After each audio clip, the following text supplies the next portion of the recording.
What a pleasure to see a full house. I'm so excited to have you all here today. My name is Emily Stone, and I'm the Dean of Student Support Services, and I oversee many student support services programs here at DVC, including Disability Support Services. And what a pleasure to introduce Gary Karp, who is our speaker here today. And I'm so excited for many reasons to introduce Gary. He's an absolutely outstanding friend and personal friend and colleague, and I know you are all in for a treat. So prepare yourselves to be challenged to reconsider your notions of what it means to be a person with a disability. Get ready for a profoundly fresh perspective on a segment of our human family whose lives have changed in big ways in a short time. Take that in. Pretty powerful. Gary Karp has been a direct witness to this new age of what he calls modern disability since joining the club himself almost 42 years ago following a tragic, traumatic accident.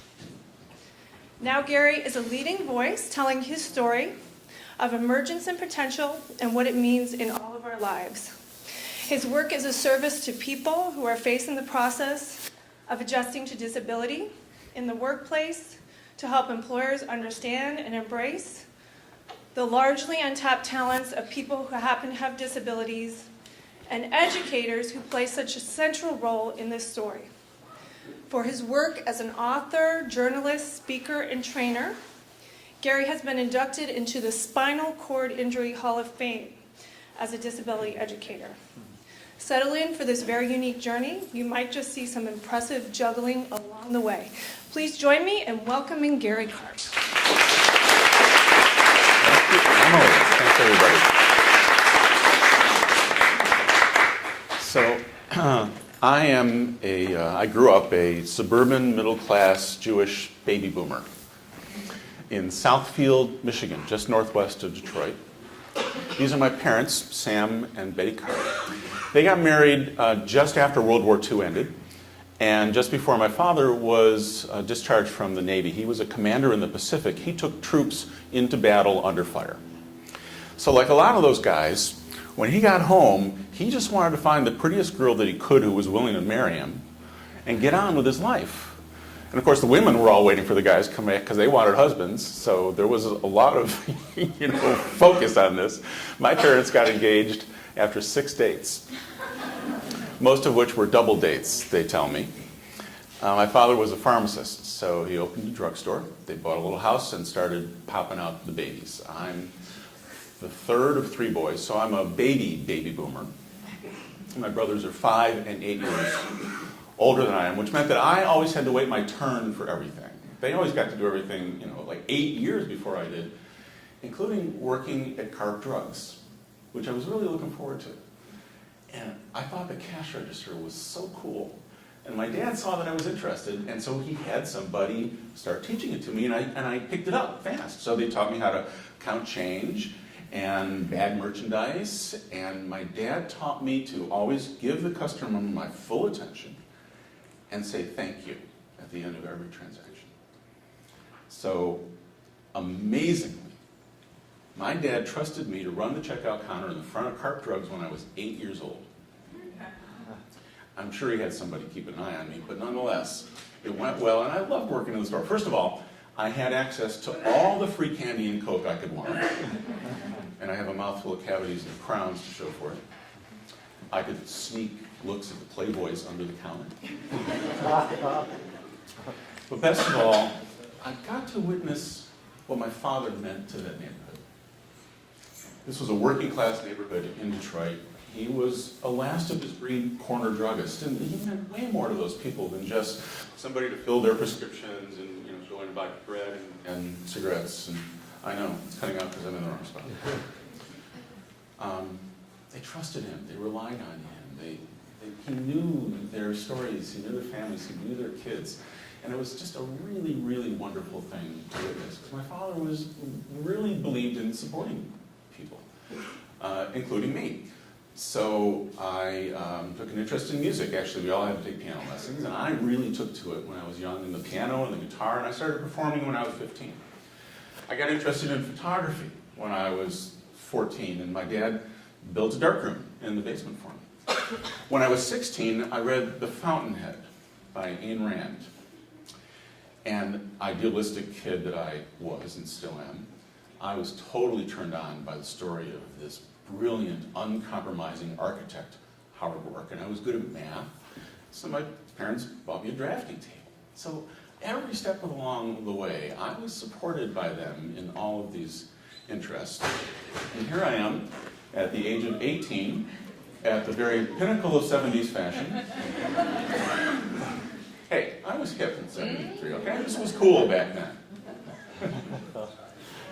I was a smart, creative kid, and I was a self-conscious and insecure and sometimes depressed kid.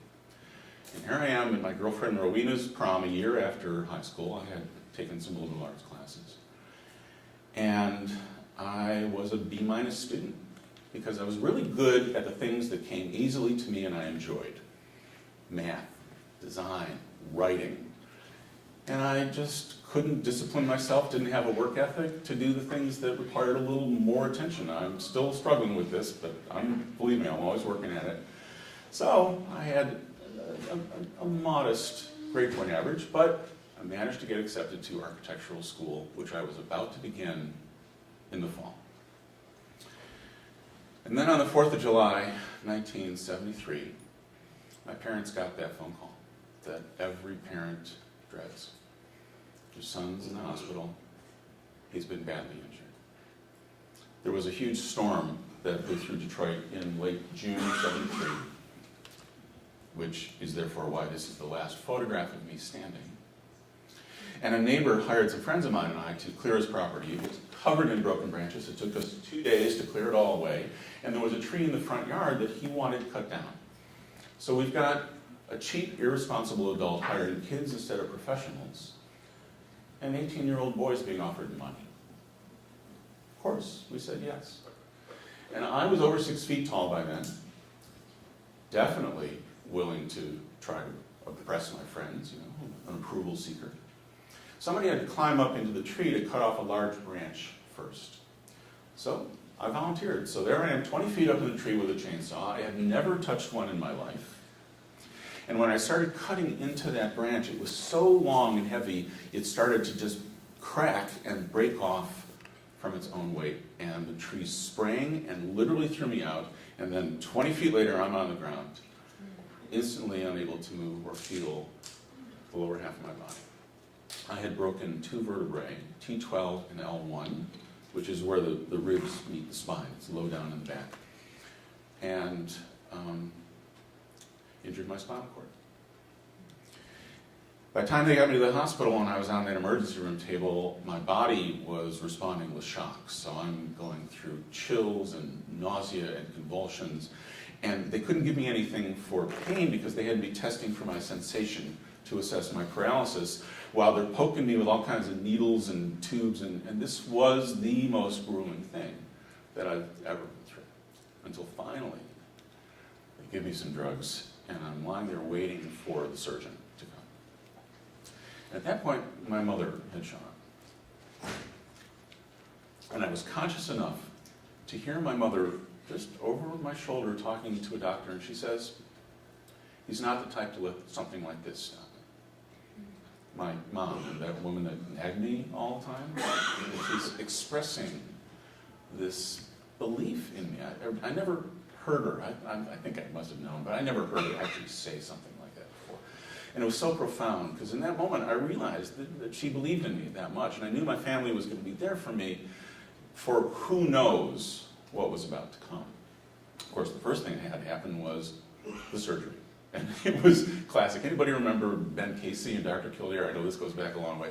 But those scenes where you see it from the patient eye view, where the shiny metal light is up above you and the heads are coming over you and the masks and what they had to, it was exactly like that. And then out. And I woke up 5 hours later after they cleared away the broken bone and rebuilt my spine in this weird contraption. I'm in some kind of a bed, but I'm elevated up off the floor and there are these chrome tubes coming up next. And I look at it, it's kind of like a Ferris wheel that I'm in.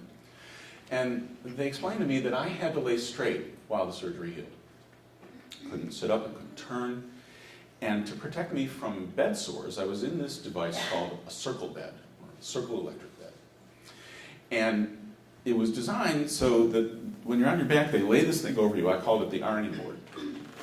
Bolt it down on both ends, and you're sandwiched in between these two things, and then the whole bed rotates around, and you're on your chest and your belly, and they lift the bed up away from you. And they explained that we're going to do this every 4 hours, day and night, for 6 weeks. That was what I had to look forward to. It sounded pretty inconceivable to me. It strikes you that way, doesn't it, too? How do you endure something like that? Well, that's kind of what I'm here to explain to you. To help you understand how somebody moves forward with disability. How that becomes a part of who we are. And especially to have a conversation about how our culture and our society generally views disability, how you as an individual generally imagines disability, and whether or not it fits the actual experience. There's a gap there. You can probably guess that's what I'm saying. And I'm hoping that we're going to close it a little bit, because the circle bed wasn't as bad as I thought it was going to be. I got into the rhythm of it. It was a relief to have my position change, and I didn't have a choice. I couldn't say, thanks, but I'll be going now. No, not an option. One of the core ideas in all of this is that when you do what you gotta do, because there really isn't a choice. You're either going to live or you're not going to live, and not living was not an option, so okay, I guess I'm going down this path, whatever it's going to be. In the circle bed, it really wasn't that bad. You can kind of see it going there. Look at the horrible time I'm having. Because these horrible women had to come into the room every 4 hours, and as an 18-year-old boy, it was just hell.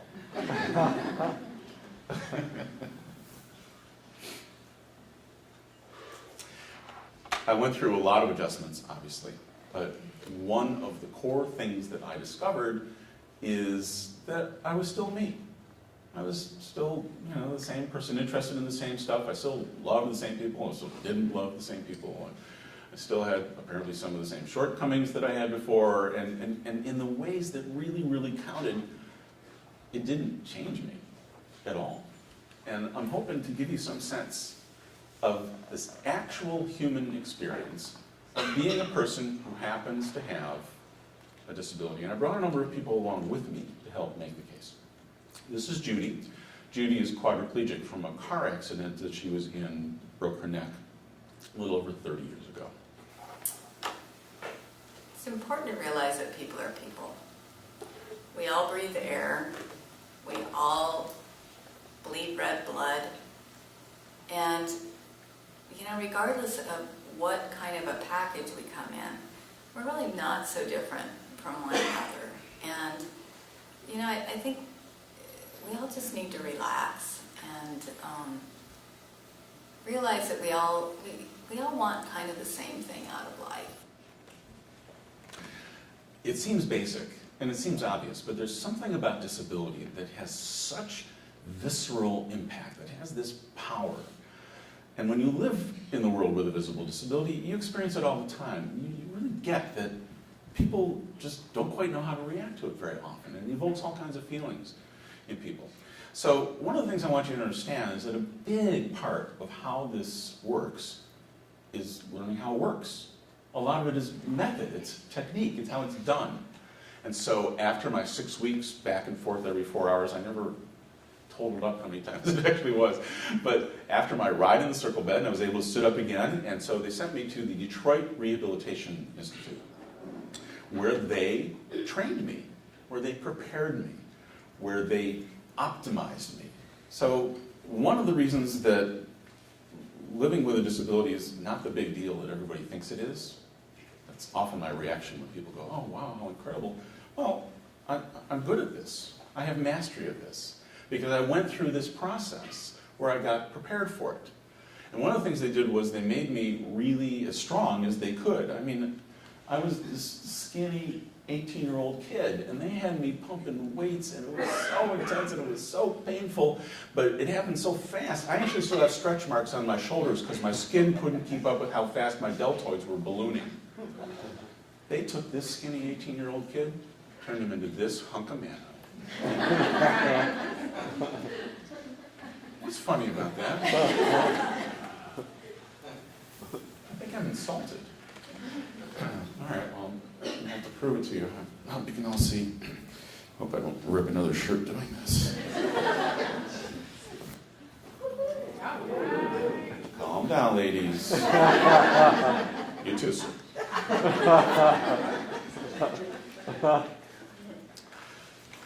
They made me strong so that I could lift my body weight to transfer myself in and out of the wheelchair. They made me strong so that I could propel myself with my arms using a wheelchair and not be fatigued over the course of a day. They taught me how to dress myself. They taught me how to take care of my body.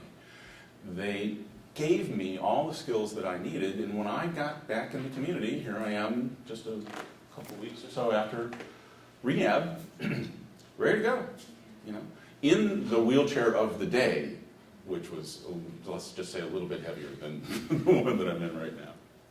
Okay, so I was able to take that and get out and get on with my life. And here's a real condensed sort of Gary's life story. So you know what I did with this. I missed a term of architectural school, but I showed up on campus, and I finished my graduate degree in architecture. During my education, I discovered that graphic design was my greater talent and what I really loved.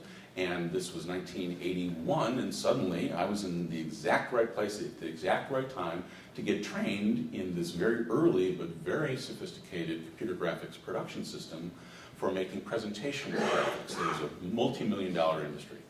And I had an 11-year career as a production artist, a production manager, a department manager, and then when the desktop appeared, starting a desktop services division. So I had this great business arc of evolution in the graphic design industry until my elbows and wrists gave out with tendinitis. And I had to leave that career. And I didn't work for a year. Again, didn't quite know what the future was going to hold. So I used the skills that I had, and I started doing consulting in ergonomics to try and help people be protected from being injured by doing computer work. And while I was doing that, I was writing online about it, and suddenly I get an email from an editor saying, gee, I really like the way you write. Why don't you come up here and meet us? They were in Sebastopol. And at this point, I'm living in the Bay Area. I moved from Detroit in 1984. And so, a real short version of the story, a year later, I had a contract to write a book. And it came out in 1999. This is actually the second edition of Life on Wheels, which is a comprehensive guide of that. Here's how it's done. Here's how this works. My second book is a collection of essays edited with my partner Stanley Klein, my writing partner Stanley Klein, about how people made that transition from that moment of trauma to the quality of life that they're living now. And my third book is called Disability and the Art of Kissing. Huh? Because, and I can't go into a lot of detail, but just take my word for it, people with disabilities like sex. And when you look at sexuality and intimacy and relationship through the lens of disability, you actually discover a lot about its true nature. And that's what I explored in this book. So I've been able to write these 3 books, and that led me to the career I'm in now, traveling over the place and doing speaking and teaching and training. And then I took advantage of modern technologies, and I developed an online course called Real People, Real Potential, which is geared to the workplace. I've done a lot of traveling. I've been to Paris, to Amsterdam, to Seoul, South Korea, Sydney, Australia, among others. Go Warriors! It's about time, huh? Yeah, baby. Whew, after all those losing years, jeez. As I said, I've been a musician since I was a young boy.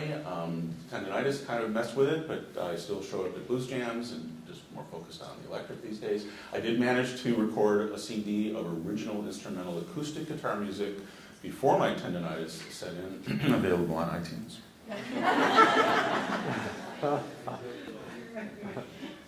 And I took up juggling in the late 80s, thanks to a friend that I met who was into this and a good teacher. I'm a very, very serious backgammon player. I play in local tournaments. I'm a jazz enthusiast, real jazz. You know that Kenny G stuff for me? If you like Kenny G, it's cool, I know, I'm a snob, but the hardcore stuff, that's what I'm into. Took up baking a few years ago. I've got a wall of ribbons from the Marin County Fair.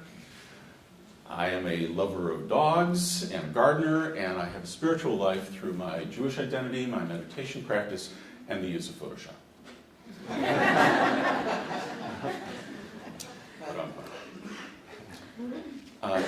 Gosh, did I really only talk about the good stuff?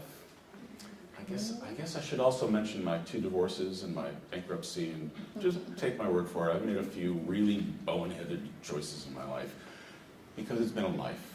Because I'm a human being. Because my life hasn't been about my disability. It's been about dealing with my disability in any way that I have to, about looking at my life in terms of what's possible instead of focusing on my limitations, and getting out there and getting on with it.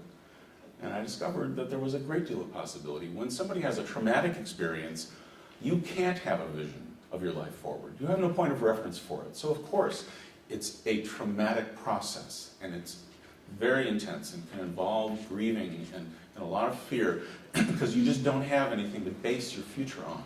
But then as it starts to unfold and you start to gain this mastery and you start to get this sense that I'm still me, then it all just settles in and moves on to what is possible. And then it's just about personal choice, about your own decision to get out there and embrace what's possible and reach for your life.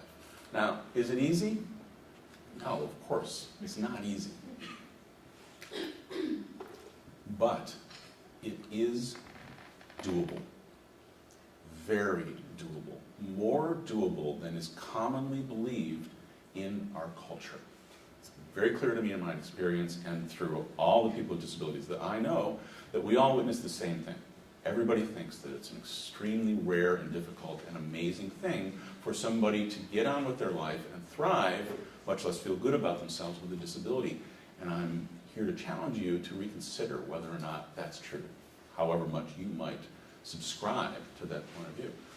Just because it's hard doesn't mean that people can't do it, right? But of course, nobody chooses disability, nobody wants it, but it's not a choice for me anymore. It's who I am. You know, reality has kind of a power to it, right? When something's real, there's not much you can do about it, but people without disabilities are often so horrified by the prospect of a disability, and when encountering somebody with a really significant disability, a little horrified by, this person and what happened to them and why are they how they are and what am I supposed to do and what am I supposed to say, and it's really intense and really scary. So I want to tell you that people with disabilities have great sympathy for the able-bodied. We really do understand how hard it is for you when you encounter people with disabilities. We have great sympathy for you. Okay. Joke's not going over so well. All right, they're not all sympathetic. But here's the deal. Here's what we want from you. Chill. We're just people.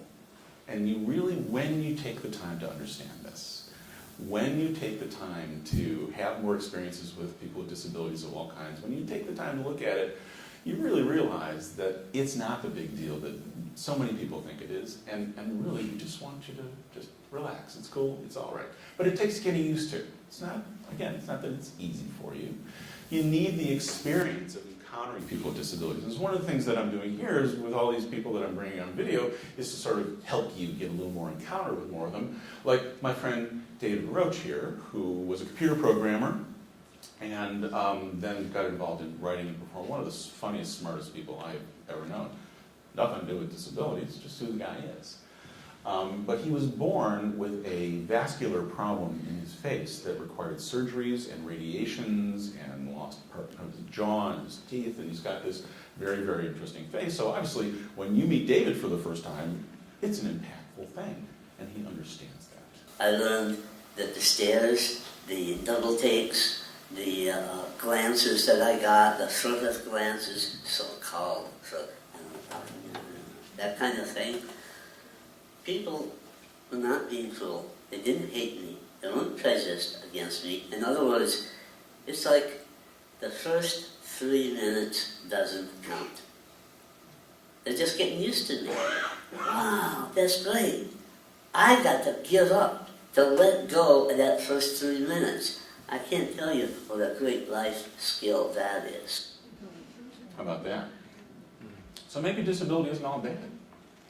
Maybe people with disabilities gain some insights into being human, into relations with people that are pretty unique and powerful. And again, most of us will report that. Now, who am I talking about? Who are people with disabilities? Usually it's described in terms of impairments.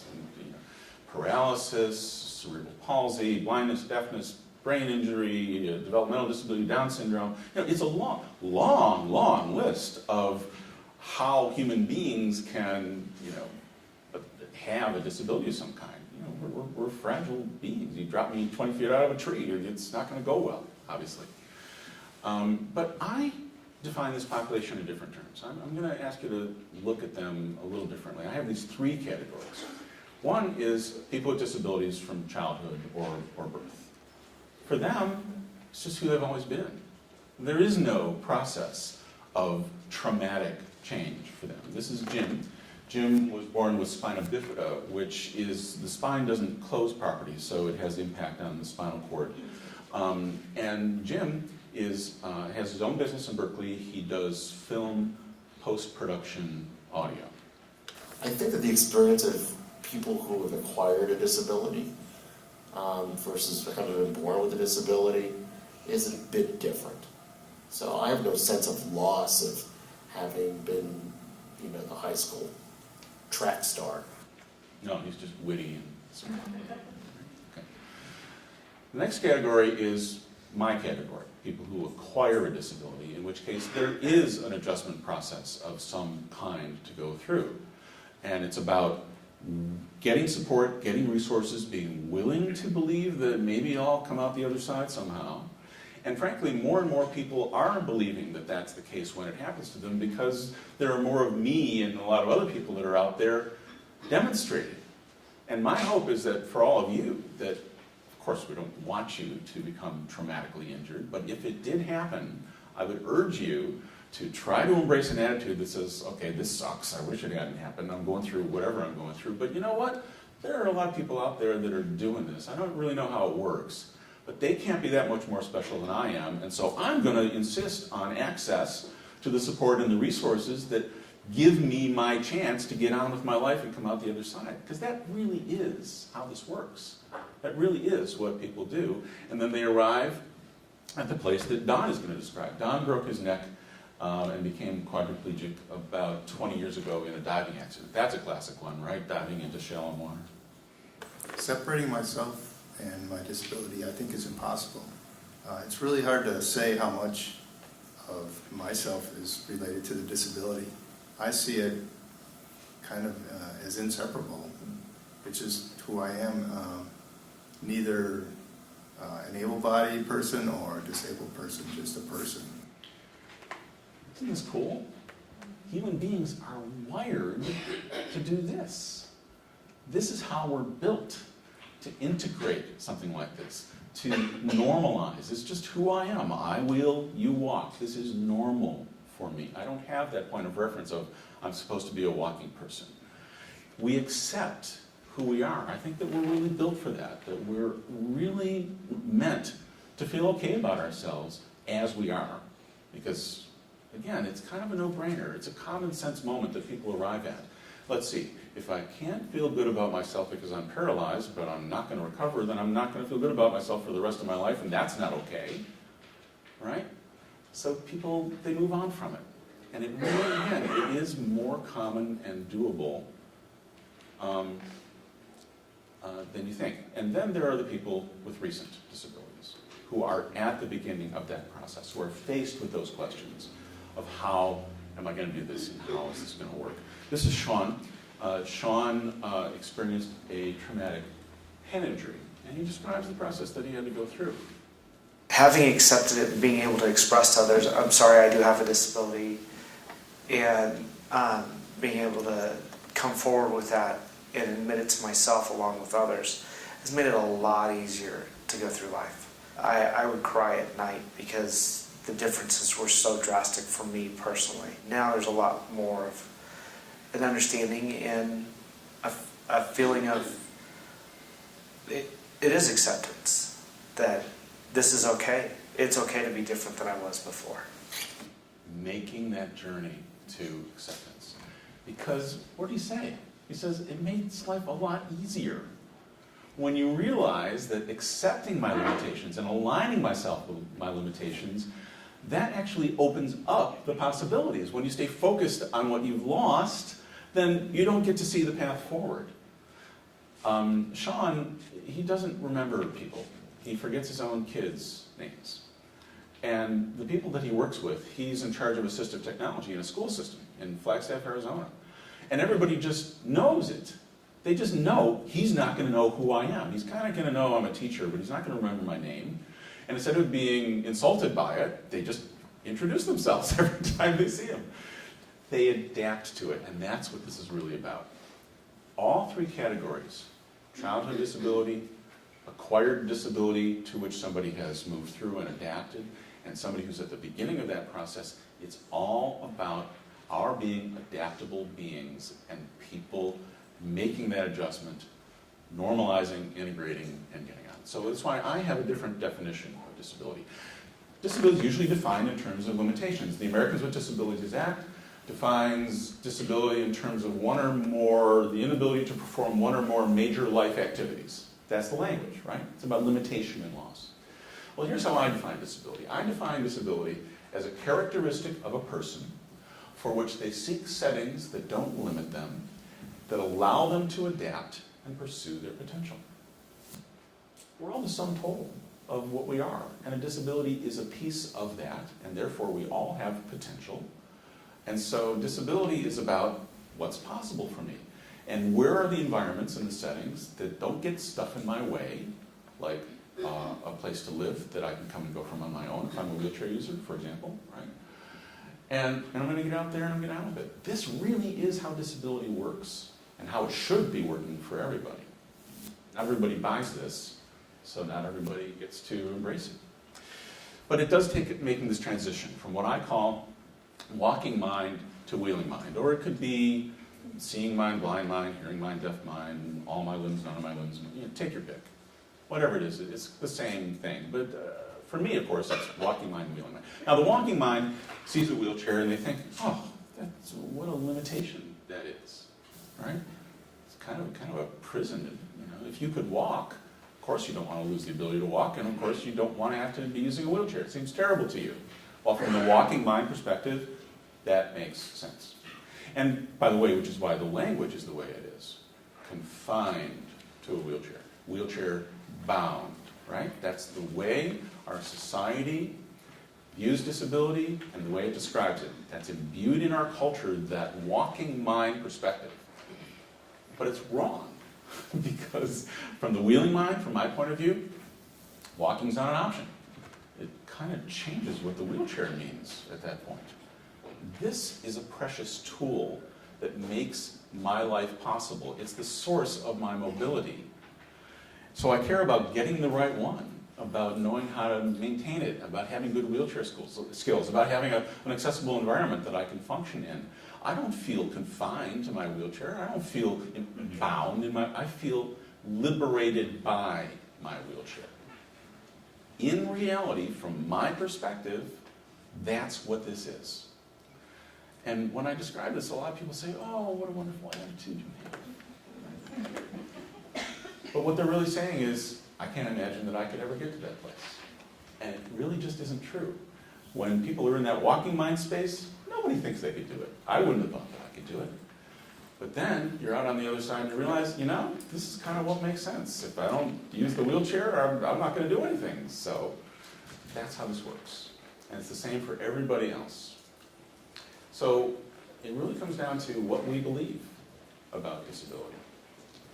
And what we believe is informed by a lot of powerful messages that come from the outside, from society's assumptions, from the media, from the arts, from your own natural best guess, which frankly you're always going to get wrong of what you think it would be like, right? Because you're seeing it through your walking mind, seeing mind, whatever lens, right? But it really just doesn't fit the reality. This is Jim again. And also in media, we weren't really seeing anyone who was capable of a disability. If you saw somebody with a disability, either they were kind of like an imbecile, or they had some real strong, they were very angry, or they were incredibly courageous. And none of these people, none of this is really who I am, or most of the people that were out there trying to get jobs. This is really, really an important thing for you to understand that I hope I'm going to get across to you. People with disabilities, we live in a world that we know sees us through the wrong lens. We function day to day in this environment that doesn't get who we are. And there are some costs to that. When somebody is approaching me from this angle that's other than who I really am, then how do we connect? How do we, make that connection as real people? And if an employer or if an educator is seeing somebody through these socially imposed lenses that don't fit who people really is, how are they going to have an effective relationship? How are they going to be of service to that person getting access to their potential that they deserve? That's really what this conversation is about. What we believe is really an important thing to explore, and it's all through a variety of disability stereotypes. And there's kind of a long list of them, but I'm only going to touch on a couple. So, two of the biggies. Namely, people with disabilities need help. In other words, we're dependent on other people. Well, if somebody needs help, if that's what an employer is thinking, then how are they going to believe that person is going to be as productive as somebody without a disability? You see, it immediately has a discriminatory effect. But it's the way our culture is. We have this good deed for a day mentality, and oh, there's the guy in the wheelchair, let's go help him out, which is why people literally run after me to open doors for me. They chase me down because they can't imagine how I would do it, and they want to do the right thing, and they want to be generous. And so they run after me, and they open the door, and then they stand in my way. So it's been a big lesson for me to learn how to be gracious about this, to be accepting about it. They might open the door for me anyway, and to just say, if you hold the door from behind, then there'll be room for me to get through, and I won't have to injure you. Thank you very much. There's this texture in your life when you're a person with a disability that you have these encounters very, very often of being offered help that you don't need, or of people just jumping in and doing things, which means they've taken control. They've robbed you of choice of whether to do something yourself.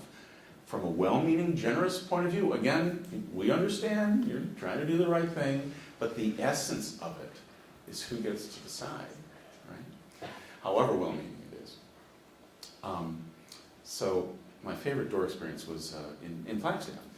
And my room, I travel a lot because I speak for a living, and so I was staying in a hotel where my room was down this long hallway to the lobby, and there were doors down at the end of the hallway. So I'm heading down that hallway toward the doors, and there was a woman who worked in housekeeping ahead of me. She's a very, very sweet Hispanic woman, and we had said hello to each other.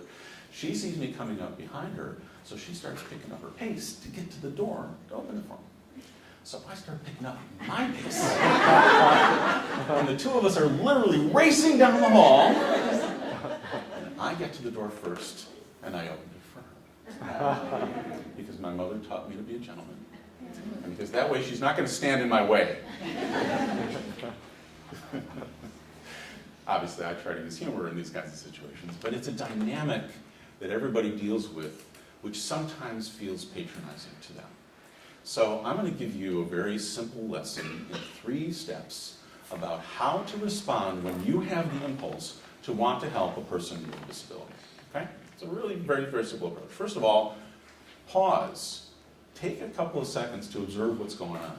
If you see me screaming down the hallway toward a door with my arm ahead of myself, I'm probably okay. And you can just let it go. Very often you can tell when somebody has it under control. And remember, people with disabilities have mastery of their disability. We have skills. We know what we're doing in ways that you may not understand. So first, just take a moment and say, whether or not they need help at all.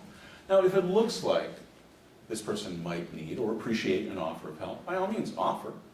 Offers are always okay. If somebody is rude when you kindly offer, then, well, they're either having a bad day, or they're in that early process of adjusting to having a disability, or they're in a category of human beings that I call assholes.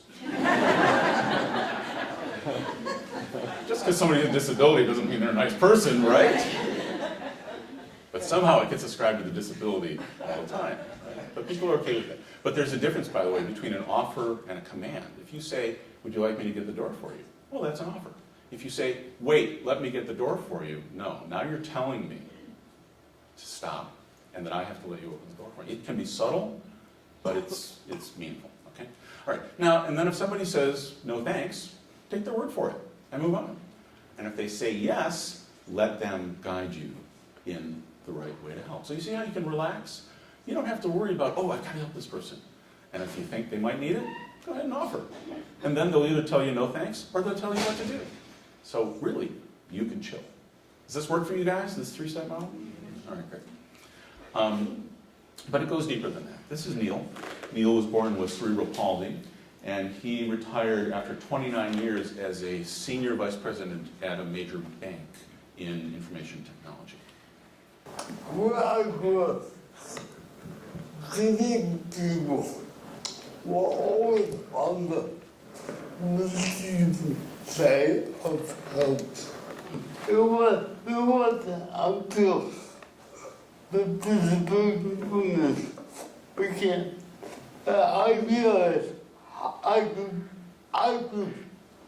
could be on the other side. I could give help. I could be a member of a community. I could be a member of a whole movement. I could be a leader. How about that?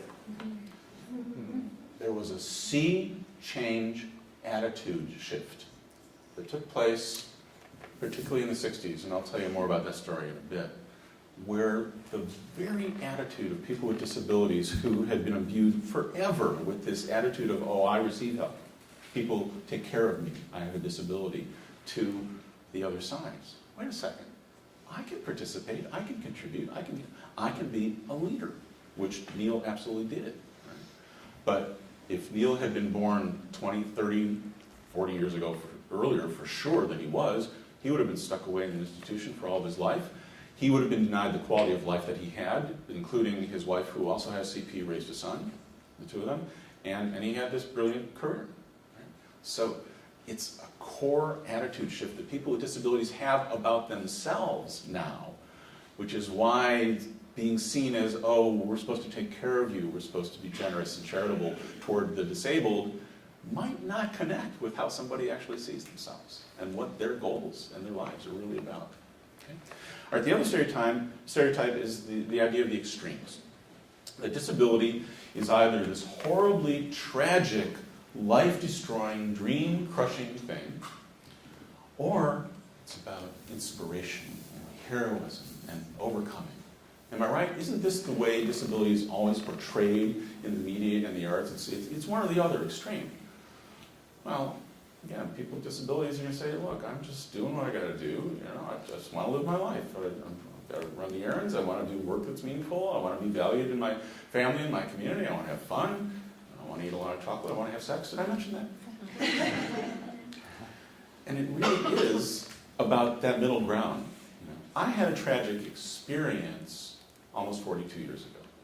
Yes, an 18-year-old boy paralyzed for life. That was a tragic moment in my life. But my life is not about that moment. It's about what's happened since. It's about the life that I have lived since. And it has not been a tragic life, and I'm not a tragic person. So it's a mistake to see me in those terms.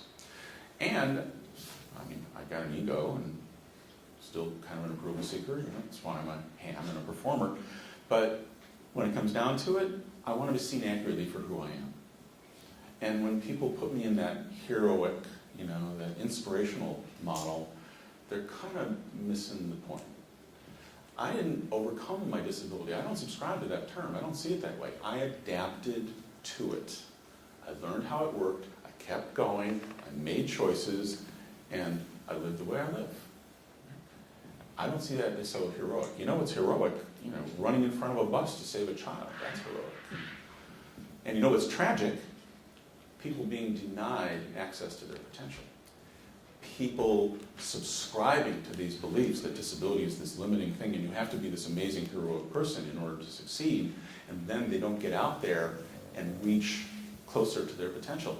That is what's tragic. This is Dimitri. Dimitri began losing his vision at the age of 23 to macular degeneration. He has some vision. He's got to have a huge computer screen with big text right in front of his face. That's how he functions. But he runs an assistive technology center in Berkeley. One thing that happens a lot with people with disabilities that drives me kind of crazy is that people talk about people with disabilities as if they have some sort of bravery, some sort of nobility. That the fact that I'm blind and I live out in the world and I live my life, that makes me a brave person. I'm not brave.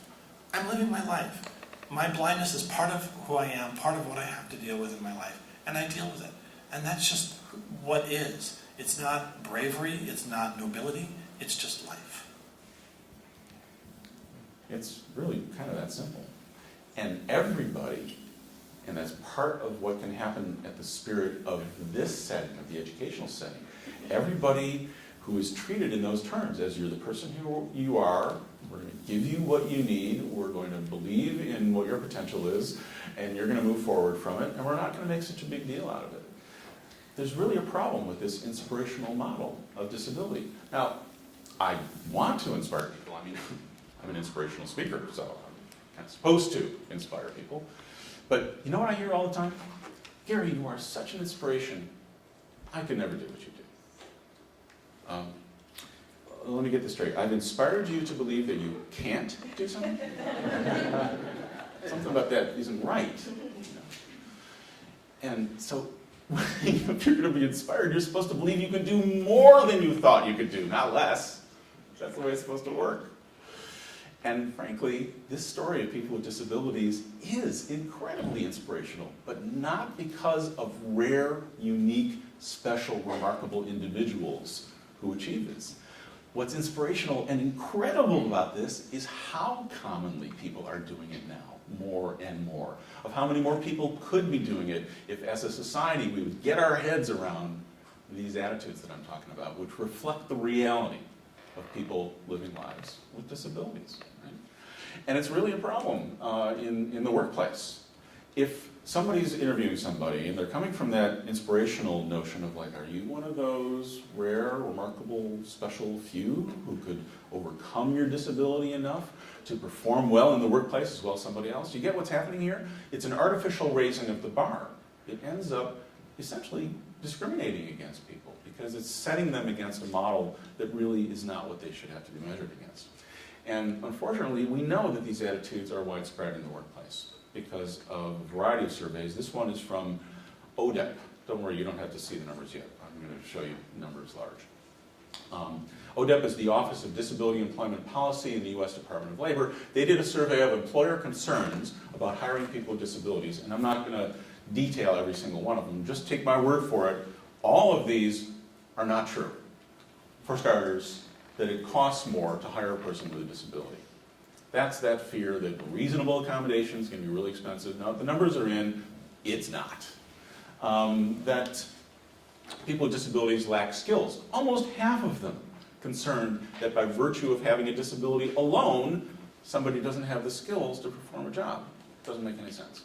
And that they're not going to be as productive. So here we got that helping stereotype going on. They're going to need help. They're going to take time away from other people. How can they be as productive as somebody else?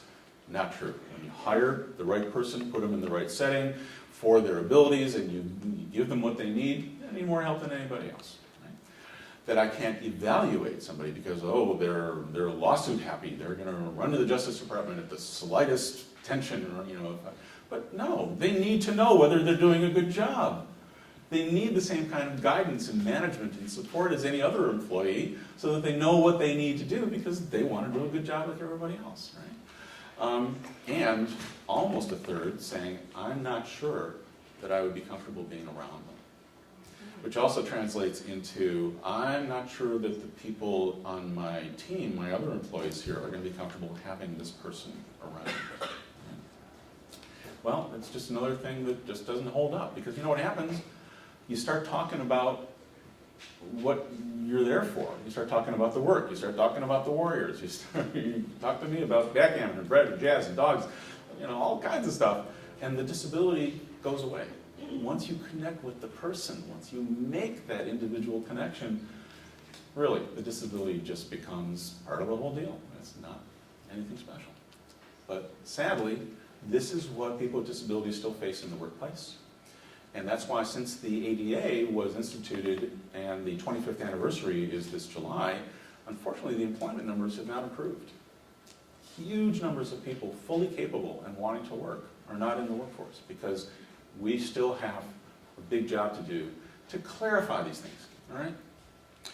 People with disabilities are underestimated all the time. From childhood, this is Eli. Eli was born with a form of dwarfism. He and his wife have 2 little girls. And he worked in the hospitality industry for a while. Once he finally got somebody to realize all they had to do was spend $5 on a little stepladder for him, and then he was fine. But he was being turned down by people, right? And now he's the executive director of the Marin Independent Living Center. Trilby, what's the matter? Go, down. You can all meet my puppy after. Best dog in the world. No, the universe. Okay. So Eli had this experience when he was a child. I had experiences with teachers in all subjects who underestimated my skills, my abilities. Initially, I internalized that perception that I could not compete, or I could not produce at the level that my fellow students without disabilities could. But then I used it as a motivator, and I said, okay, I'm going to blow their minds, and it's going to be that much more impactful and memorable for them when I exceed their expectations. This is a pretty common one. People with disabilities say, hey, you tell me I can't do something, now I gotta. I'm going to get out there and I'm going to really show you. So, you know, it's a kind of a weird mix. On one hand, it's a motivator, but is that really the way we want to motivate people, by giving them the impression that we don't expect them to be able to do well? No. And sadly, too many kids with disabilities, people with disabilities, he said, I internalized that, right? Not everybody gets to that next step of getting beyond that. And so we are literally compromising the capacity of people to get out and live the life that's possible for them. And they get the message from employers as well. This is Don again. I've been kind of told or led to believe that there wasn't a lot available for somebody with a severe disability, and that employers weren't necessarily looking for people like me. Well, you know, once I started working and realizing that I don't need a whole lot of accommodations, and I can do the job if I have the tools, then I became more confident and was able to see myself as a valuable employee. And this is the trick. When somebody shows up to interview for a job, and they have the skills, they have the education, they want to work in that company, and they shine with their own confidence and show that they are serious about wanting to do a good job, that's what employers need to be looking for, right? And the disability stuff, it works itself out because of the adaptability, and they don't know. Here's the other reason that people with disabilities, that it's not such a big deal, that it's not a big heroic inspirational thing, is because the alternative is not so desirable. What's the choice that they have? I got 2 people that are going to talk about that. This is Veronica. Veronica was diagnosed with bipolar disorder and also significant learning disabilities. After I had been diagnosed, I looked at all of my other friends who were making it through college, and I thought to myself, I'm never going to be able to make it. This is just too difficult. But I didn't want for myself or for my son the kind of life that I knew that I would be relegated to if I didn't get my college education. So I pushed myself.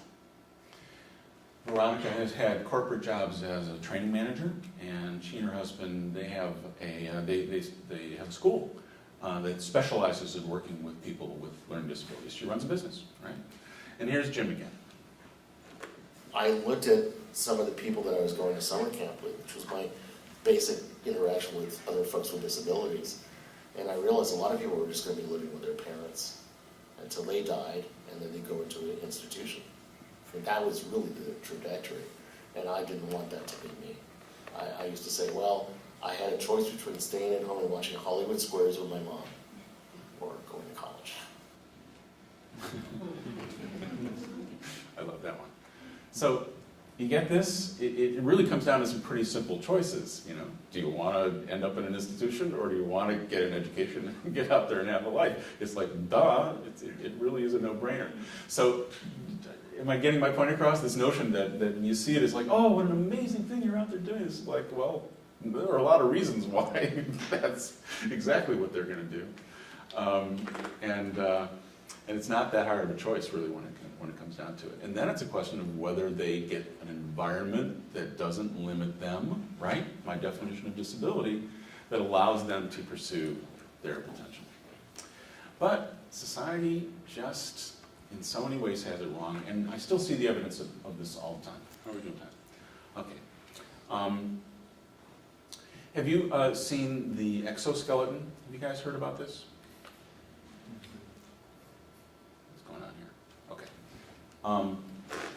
This is a really cool technology that came out recently that got a lot of press that you can see on YouTube. And it's a robotic exoskeleton that actually creates the movement of walking with bended knees and ankles. And it's not like braces and crutches used to be. And so I support research and development, absolutely. But what interests me about this is what it reveals about how society responds to this. And here's how society's been responding to the exoskeleton. Exosuit makes walking a possibility. Well, you think that walking matters. I just care about mobility. It doesn't have to be walking. I can't walk, and I'm not going to walk. And so the idea that getting on my feet and moving through space in that way is what matters above all else, well, that's a societal view. That's not true for me. I don't think about walking at all. Next one is, could exoskeletons help disabled people to be more active? Well, gee, let's see. I completed a college education. I've traveled all around the world. I've had about 4 careers by now. I've written books. I do things with friends. How much more active do you want me to be, for gosh sakes? Right? But the assumption is disability equates with can't be active, so give somebody this technology and somehow it's going to improve the quality of life. It's just not true. So there's constantly evidence of this, but here's the thing. It's not your fault. You're not to blame for this. These are powerful messages and understandable assumptions that you would make from your own best guess. So you just have to be willing to completely let go of judgment and revisit this whole thing. Put it to the test of the reality of this disability experience to find out what it really is. Okay?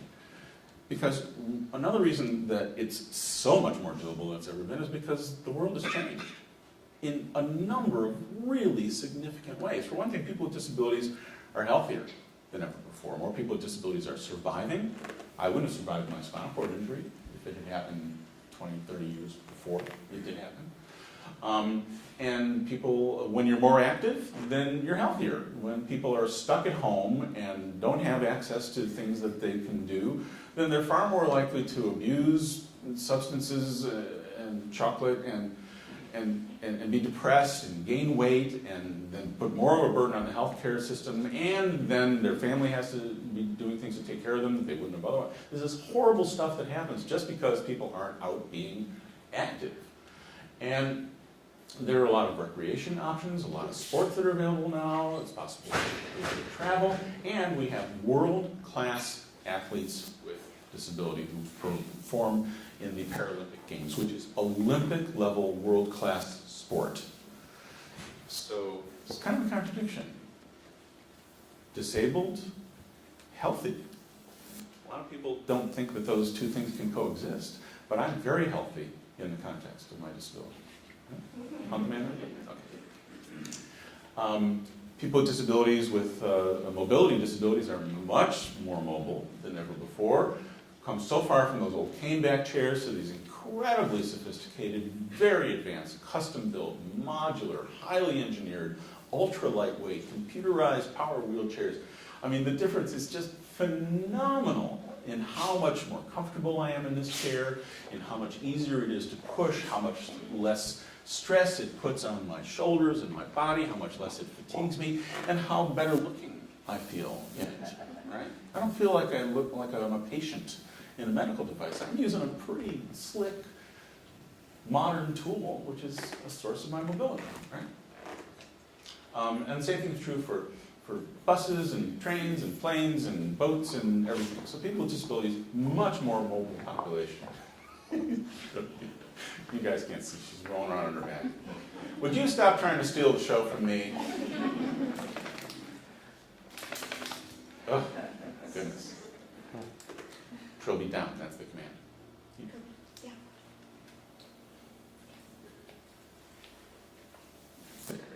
Well,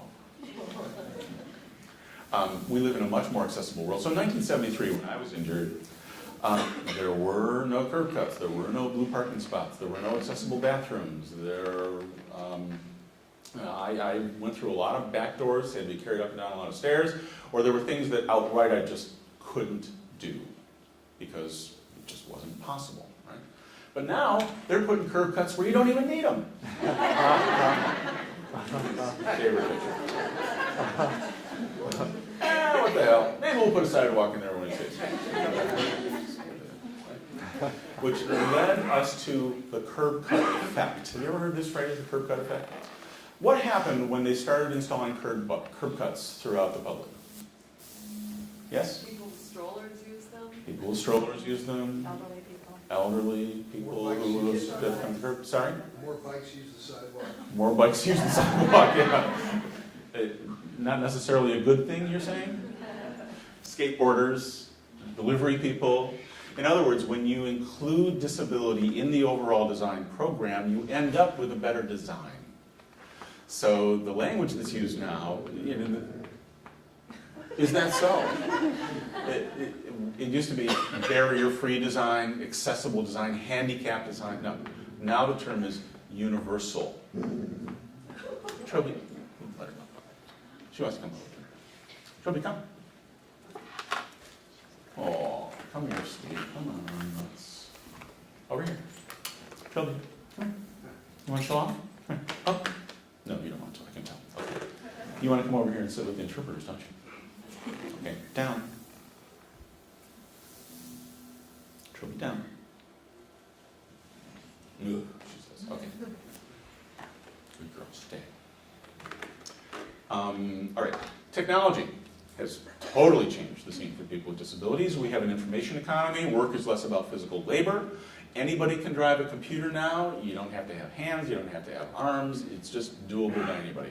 If somebody is completely blind, then they use a screen reader, which is very sophisticated technology, which allows them to fully navigate, and they can compute, frankly, as well as probably most people in this room. Or, like Dimitri that we met earlier, screen magnification, which now is becoming integrated into the operating systems. Apple has made a big commitment to including all this stuff in the operating system. You don't have to buy it as a separate thing. And the deaf population has absolutely emerged in a big way because of technology, right? They were huge buyers of the BlackBerry when it first came out. They really adopted that as a tool. And this is CJ. CJ, again, had a computer career early in his life, but now he's an actor and a comedian and a producer.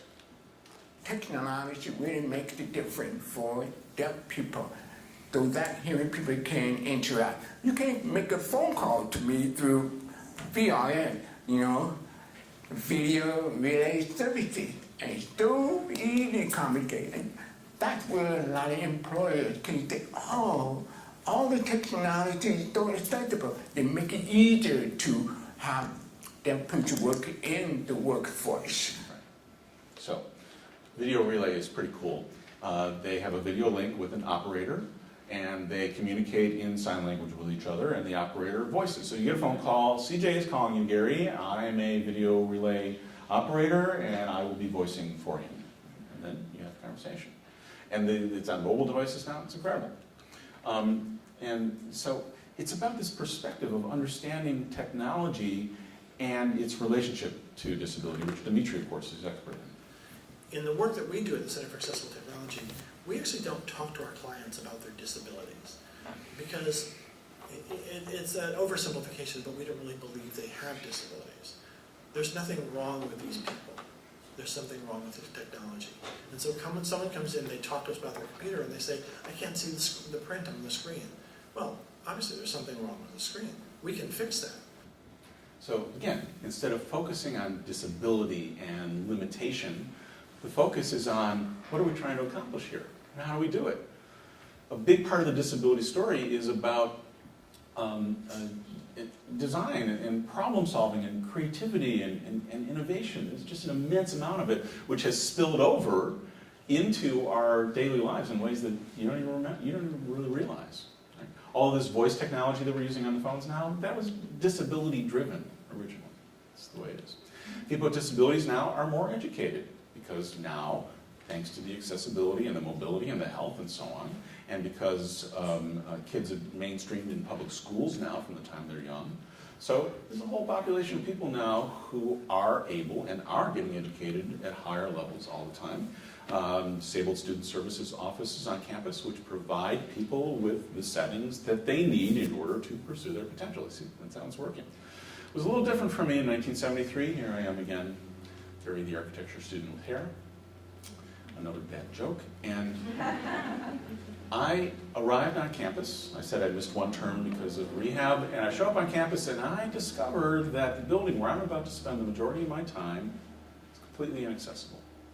So I spent 5 years being carried up and down stairs to study architecture. Note the irony? So I started campaigning the campus administration. First of all, everybody adapted to it. Everybody knew the drill, knew how to carry me up and down the steps, and so we did it. Another one of those, you do what you got to do. I wasn't not going to get an education. That wasn't a choice. So I did what I had to do. But I wasn't happy not having the freedom to come and go. So I did start to campaign to the campus administration, and I wrote the school paper. I was talking to people about it all the time. Local news did a story about this, and it got done. Here it is, my rant, at the Lawrence Tech School of Architecture in Southfield, Michigan. You don't care. Okay. Not too late. Not too late. You've hurt my feelings. Take a closer look at this picture because it's extremely powerful. This building back here, clearly a more modern architectural design. Built in the 90s, after the ADA, that entire complex, that entire campus is now fully and easily accessible. Society is starting to get the idea. Here's the evidence that we're making progress on this. We're starting to realize that I wasn't disabled by paralysis. I was disabled by the steps. Right? An artificial external obstacle which was impeding my ability to bring my potential to bear in service of the community and our society and the quality of my own life. Right? Duh! We're getting stuff out of people's way. And it's huge. It's incredible. And it's happened thanks to the advocacy of people with disabilities themselves. This didn't happen through the generosity of well-meaning legislators or policymakers or business people. Oh, let's start doing all this. No, it was people with disabilities who said, look, we know this stuff is possible. Remember Neil's attitude? I can be a leader. I can be part of the community. So they made this stuff happen. And disability history is an incredible subject. It is such an amazing topic of what people have done. And I'm just going to give you one piece of it. This guy, Ed Roberts. Ed Roberts was quadriplegic from polio. And he spent a lot of his time in an iron lung. But he graduated high school and he wanted to study political science at UC Berkeley. Well, UC Berkeley turned him down. Famously, the college president said, we tried cripples once and it didn't work. Fighting words. The California Department of Oak Rehab said, we're not going to fund you because you'll never work, so why would we pay for your education? Well, Ed Roberts came from a family of labor activists. These were not people who took no for an answer. And they took UC Berkeley and voc rehab to court. They won. Ed Roberts got his degree in political science in the 60s while all of the Vietnam protests and organizing and militancy and activism was going on. The man got a hell of an education in Berkeley. And I never met him myself, but I know a lot of people who had direct experience working with him. He was smart, he was charismatic, and he was an incredible leader. He was just the kind of person who said, this is your role, this is what you're going to do, and this is how we're going to work together to do this. And he literally changed the world. So on campus, it's hard to tell this quickly, but first of all, he started making it possible for other students with disabilities to be on campus, and then they started providing services to make it possible for more students to come on campus. Classroom locations, personal assistance, housing, transportation. They started developing services, which then turned into the independent living movement. It extended beyond colleges into the broader community. So there was a network of hundreds of independent living centers across the United States. They were responsible for the first curb cut in the United States in Berkeley. So the point here, people with disabilities, they did this themselves. They didn't wait around for people to do it for them. They went out and they fought the good fight. They became sophisticated advocates. They became able to sit with power and negotiate and make a case and work and drive policy and really change the world. Which means that they got an education and they had skills and they worked hard and they got things done. Sounds like a good employee to me, doesn't it? There's this blatant contradiction going on that when you look at the story, you see, of course these people can work. Of course these people can contribute and be fully involved and included in our society. And everything that we're being asked to do, everything around compliance, everything around legal regulation and requirements, it's a huge mistake to see it as a burden being imposed. Those are the things that allow us to benefit from this whole segment of the population is fully able to contribute in our world. Right? So those are a good investment, all that stuff, rather than a burden. We gain from it, big time, in the long run. Okay.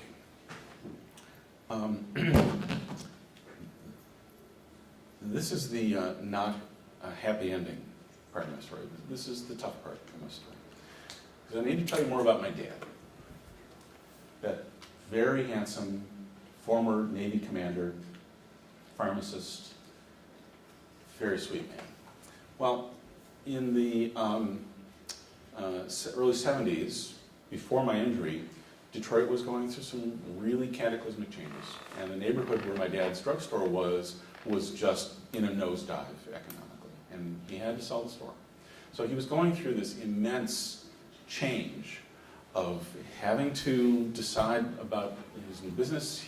And a partner decided to open a store. They didn't always get along so well. My middle brother had dropped out of college. My dad was very worried about money. He was under an incredible amount of stress. And then his third son falls out of a tree and breaks his back. But here's my dad. He's holding on to the circle bed.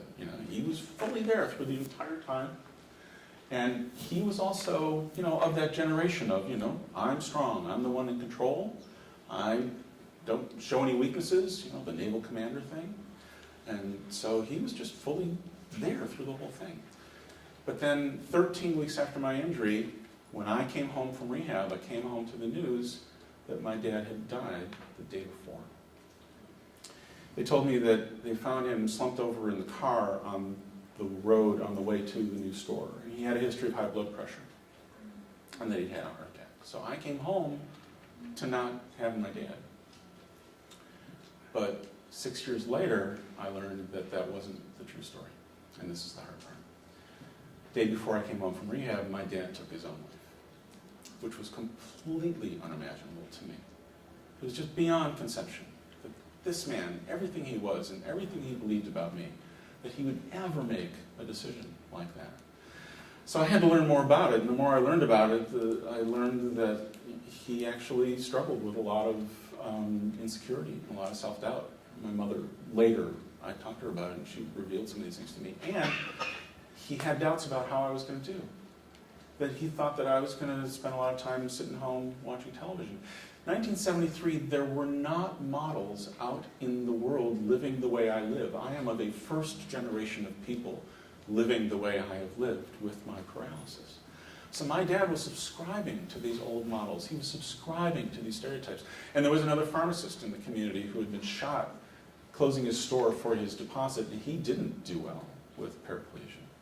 So there were all these other stresses going on, and I can't know it for sure, but the fact that he did this the day before, and what I learned from my mom, I have to assume that there was an aspect of my father's choice that had to do with my paralysis. And I didn't tell this story for a long time. Obviously, it's a very hard story to tell, until I got to a point of feeling maybe I could bring some meaning to it, to what he did. And I'm asking you to remember my dad. If you ever encounter somebody, if you ever yourself are in a situation where you have doubts about what you would be capable of doing, of what kind of life you could live, dealing with a traumatic change of some kind, if in this education setting, if a student shows up that you don't know how they're going to swing what they're trying to swing, remember my dad. And take a moment to pause, to find out what's really going to happen. Because that's the mistake my dad made. He didn't stick around to find out what I was going to do. And that's the big disappointment here.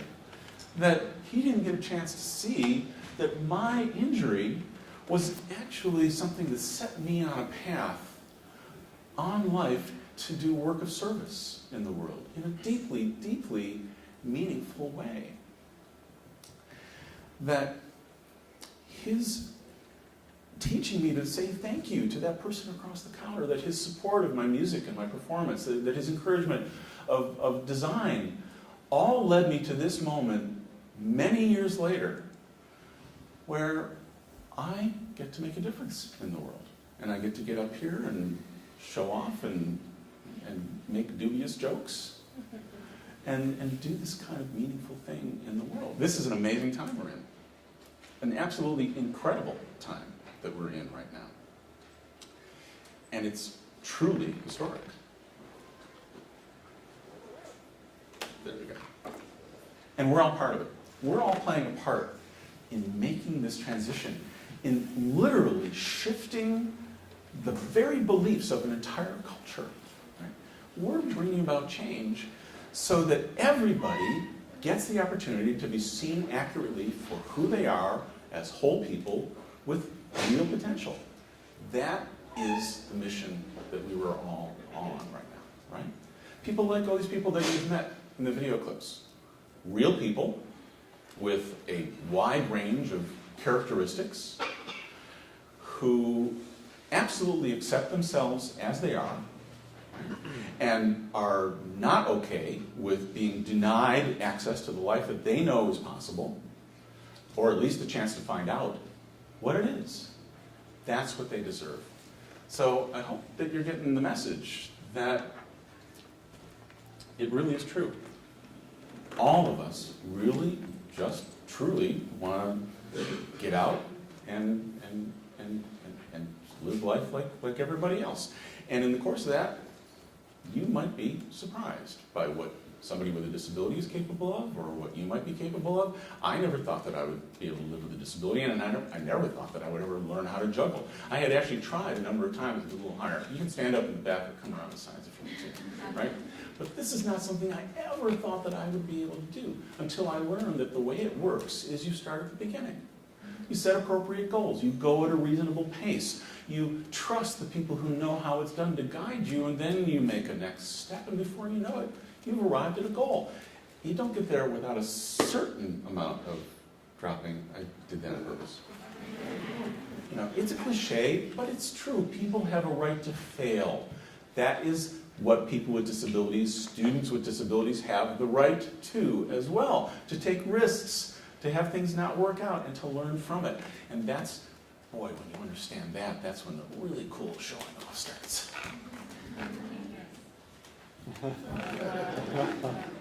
And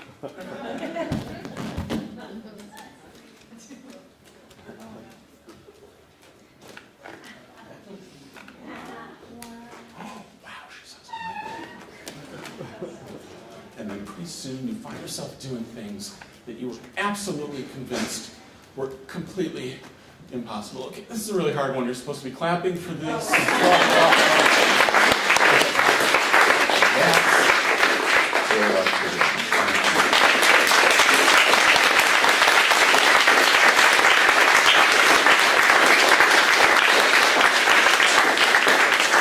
Thank you, Gary, so very much. Can we give him another round of applause?